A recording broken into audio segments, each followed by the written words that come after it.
Hello friends, आप सभी का स्वागत है आपके अपने YouTube channel study with Naresh में।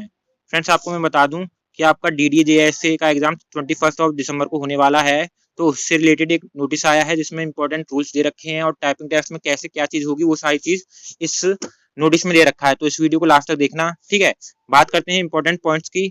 तो अब मैं आपको ले चलता हूँ सीधे सेकंड पॉइंट पे, ठीक है। इसमें दे रखा है कि आपको जो CPT होगा और जो टाइपिंग टेस्ट होगा वो एक ही दिन कब होगा, 21 दिसंबर को। ये आपको पहले भी मैंने बता दिया है। बात करते हैं नेक्स्ट पॉइंट की।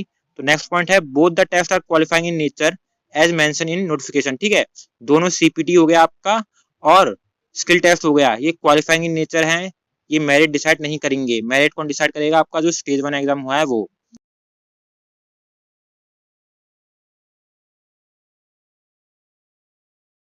नेक्स्ट पॉइंट की बात करते हैं।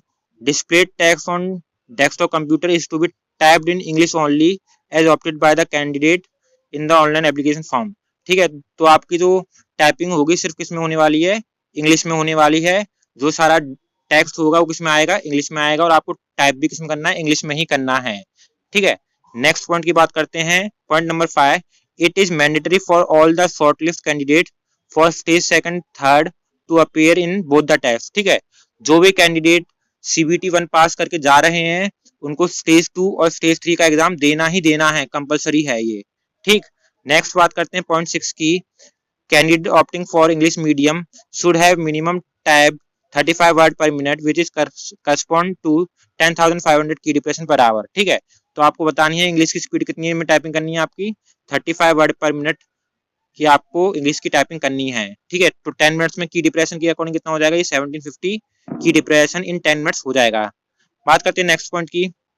नेक्स्ट पॉइंट है पॉइंट नंबर 7। इसमें देखिए क्या रखा है। जैसे ही आप अपने सिस्टम पे जाके बैठोगे, लॉग इन करोगे, लॉग इन करने के बाद आपको 2 मिनट्स का एक मॉक टेस्ट मिलेगा, ठीक है, टाइप करने के लिए, प्रैक्टिस के लिए, और जिससे आपको सिस्टम सही है, कीबोर्ड सही से काम कर रहा है, वो सारी बातें पता चल जाए। 2 मिनट्स के लिए आपको टाइपिंग का मॉक टेस्ट मिलेगा। फिर 10 मिनट का रेस्ट होगा और 10 मिनट्स के रेस्ट के बाद आपको 10 मिनट की फाइनल टाइपिंग होगी, ठीक है फ्रेंड। तो इस तरीके से आपका टोटल टाइमिंग कितना हो जाएगा? 22 मिनट्स हो जाएगा। नेक्स्ट बात करते हैं पॉइंट नंबर 11 की। पॉइंट नंबर 11 में देखिए क्या रखा है। Typing test will be in English, ठीक है। टाइपिंग टेस्ट जो होगा सिर्फ इंग्लिश लैंग्वेज में होगा। पॉइंट नंबर 12 की बात करते हैं। Typing test keyboard layout of English will be available in English US only and font will be in Times New Roman, ठीक है। तो आपका जो कीबोर्ड लेआउट होगा वो किसमें होगा? इंग्लिश US में होगा। और फॉन्ट कौन सा होगा? टाइम्स न्यू रोमन होगा, ठीक। बात करते हैं पॉइंट नंबर 13 की।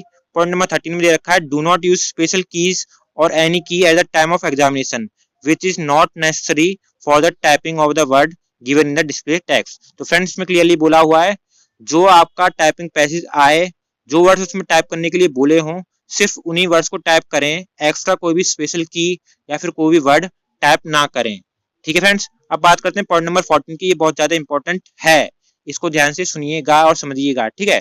Type the words mention in the display text without any error, ठीक है। तो क्या बोला है कि आप कोशिश करना कि बिना किसी एरर के वर्ड्स को टाइप करने की कोशिश करें, ठीक है फ्रेंड्स। आगे क्या दे रखा है। When a typing word use backspace key and arrow key to fix that word within text, ठीक है। तो इसमें ये क्या दे रखा है कि सपोज आपको कोई वर्ड गलत होता है तो विद इन लिमिट, ठीक है।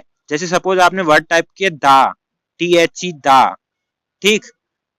ये टाइप करने के लिए आपको मिला है और आपने THY टाइप करके स्पेस दे दिया, तो आप इस वर्ड को सही नहीं कर पाओगे, गलत हो जाएगा। स्पेस देने के बाद आप करेक्शन नहीं कर पाओगे। आपको करेक्शन करना है तो कैसे कर सकते हैं? सिर्फ सपोज आपको दा टाइप करना है तो आपने THY टाइप कर दिया, अभी स्पेस नहीं दिया है, आपको पता चल गया ये वर्ड मेरा गलत हो गया, तो आप इसको इरेज करके यहाँ पे E टाइप कर दोगे और आपका ये वर्ड सही हो जाएगा और आप आगे टाइपिंग के लिए निकल जाओगे, ठीक है। अगर आपने स्पेस दे दिया तो स्पेस के बाद आप वापस पीछे नहीं आ सकते, इसलिए ध्यान से टाइपिंग करिएगा, ठीक। ये तो हो गया पॉइंट नंबर 14 जो बहुत इंपॉर्टेंट था, ये बता दिया। अब बात करते हैं पॉइंट नंबर 15 की। पॉइंट नंबर 15 में क्या दे रखा है। Be patient during examination and keep calm, ठीक है।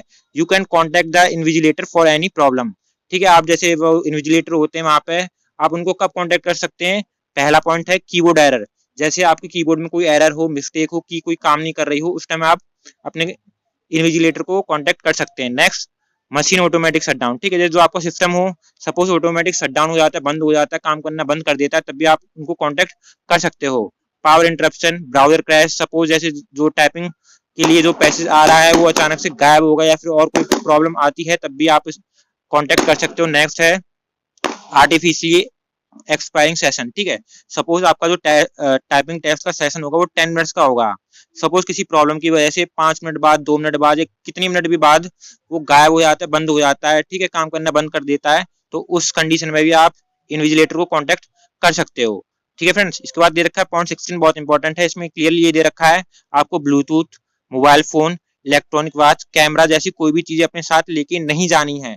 ठीक है, अगर आप मोबाइल फोन लेके जाते हो तो आप बाहर ही जमा करवा दीजिएगा।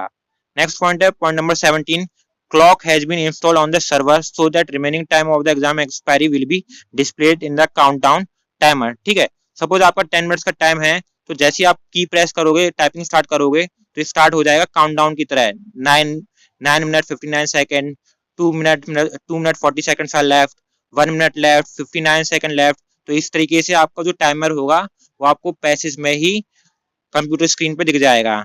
ठीक है, नेक्स्ट है 18, typing test will be submitted automatically as given time. ठीक है, 10 मिनट्स की टाइपिंग है तो 10 मिनट जैसी कंप्लीट होगा अपने आप सबमिट हो जाएगा। ठीक है, आपको कुछ करने की जरूरत नहीं है। लास्ट 19 है, candidate will not allowed to leave the examination hall until the examination end. ठीक है, एग्जामिनेशन कंडक्ट होने के बाद 10 मिनट्स की टाइपिंग के बाद और सारी जो फॉर्मेलिटीज होती हैं उनको कंडक्ट करवाने के बाद ही आपको एग्जामिनेशन हॉल को लीव करना है। अब देखिए क्या दे रखा है, ये देख रखा है आपको क्या चीजें नहीं करनी है। ठीक है, do not use any other की और combination apart from those required type given text. ठीक है, तो जैसे ऊपर बताया था कोई भी आपको स्पेशल की या फिर कॉम्बिनेशन की यूज नहीं करनी है। ठीक है, जो टाइपिंग पैसेज में आया है सिर्फ वो ही यूज करना है। नेक्स्ट आपको पॉइंट 2 दे रखा है, do not enter any special character symbol other than mention in the provided text. ठीक है, जो टेक्स्ट आपको टाइप करने के लिए दिया हुआ है उसके अलावा कोई भी स्पेशल की प्रेस ना करें। ठीक है, नेक्स्ट है point number 3, don't press backspace or any other key once the test submitted and summary is displayed. ठीक है, सपोज जैसे आपका 10 मिनट्स का टाइपिंग कंप्लीट हो जाती है तो उसके बाद कोई भी आपको स्पेस की या फिर बैकस्पेस की कुछ भी यूज नहीं करना है। ठीक है, कोई भी की प्रेस नहीं करनी है। तो फ्रेंड्स ये सारी इंपॉर्टेंट बातें थी, मैंने आपको बता दी हैं। कोई बात समझ में नहीं आई हो तो आप मेरे को कमेंट सेक्शन में बता देना, मैं वहां पे क्लियर कर दूंगा। ठीक है फ्रेंड्स, थैंक यू।